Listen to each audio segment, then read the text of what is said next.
আসসালামু আলাইকুম। অনেক বল্লা দেখা যাচ্ছে, প্রচুর বল্লা।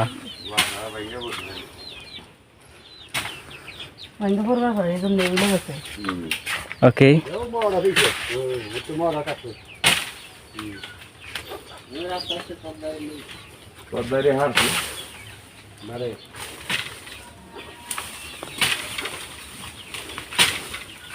আচ্ছা ভাই, বাঁশ কত করে হচ্ছেন?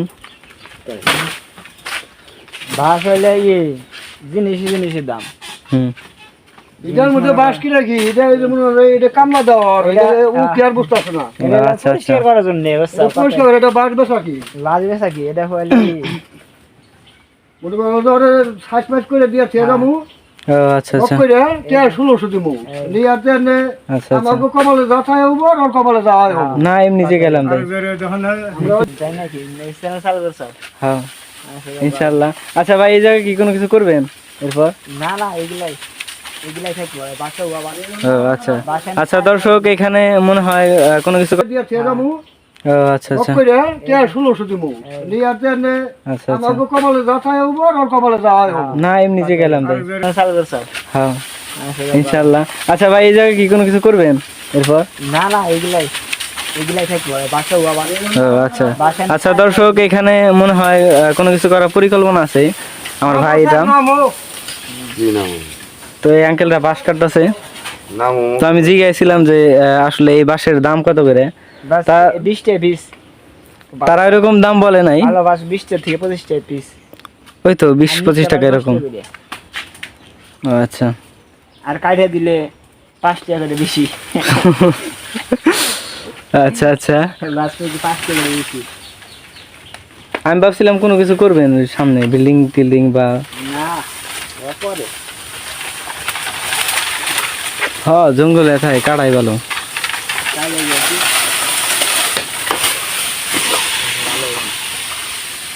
পরিষ্কার হয়ে যাবে জায়গা। এরপর বাঁশ কাটার পর আমি বাড়ির দিকে আসলাম। বাড়ির দিকে আসার পর দেখি যে মা পিঠার জন্য গোলা গোলাইতেছে। তো আমি জিজ্ঞেস করলাম যে এটা কিসের জন্য, কি পিঠার জন্য? তো তখন বললো যে এটা চিতই পিঠার জন্য। আমি বললাম যে আচ্ছা ঠিক আছে। তো আসলে আমরা কয়েকদিন পর পরই পিঠা খাই, তারপরও এখন আমি বলছি মারে যে আমার পিঠা খেতে মন চাইছে, এই জন্য বানাইতেছে। তো পিঠা বানানোর জন্য প্রথমে গোলা গোলাইতে হয়। গোলার জন্য কিছু পরিমাণ গুঁড়ি এবং পানি দিয়ে আগে মাখিয়ে রাখতে হয়। পরবর্তীতে পিঠা বানানোর সময় এটা আরও কিছু পানি মিক্স করে তারপর পিঠা বানানো হয় সাধারণত। শহর অঞ্চলে সাধারণত ওইরকমভাবে পিঠাপুলি বানানো হয় না, কিন্তু আমাদের গ্রাম অঞ্চলে মানে প্রতিটি বাড়িতেই কয়েকদিন পর পরই বিভিন্ন ধরনের সুস্বাদু পিঠা বানানো হয়। তেমনি আমাদের বাড়িতে আজকে চিতই পিঠা বানানো হবে। তো এজন্য যখন আমি আমার মাকে জিজ্ঞেস করি, তখন বলে শুধু চিতই পিঠাই বানানো হবে। তো সাধারণত আমাদের এখানে বিভিন্ন ধরনের পিঠা বানানো হয়। তো তার মধ্যে যেমন বিভিন্ন মৌসুমে বিভিন্ন ধরনের পিঠা বানানো হয়। তো ভিডিওতে এখন যে মুরগিগুলো দেখতে পাচ্ছেন সেগুলো আসলে আমার ফার্মের মুরগি।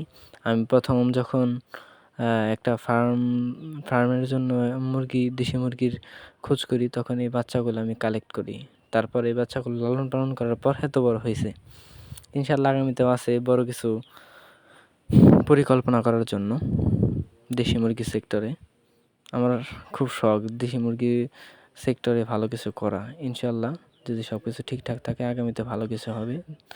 সবাই দোয়া করবেন আমার জন্য। তো মাকে অনেক ডিস্টার্ব করতেছিল, তখন আমি খাবার দিলাম এদেরকে, ধান চাল। প্রথমে চাল দিয়েছিলাম, চাল খাওয়া শেষ, এদের পেট ভরে নাই, তারপর ধান দিছি। এখন ধান খাওয়ার পরও যদি আরও পেট না ভরে তারপরও খাদ্য দিতে হবে, কারণ সবাইকে তো পেট ভরেই খাইতে দিতে হবে, তাই না?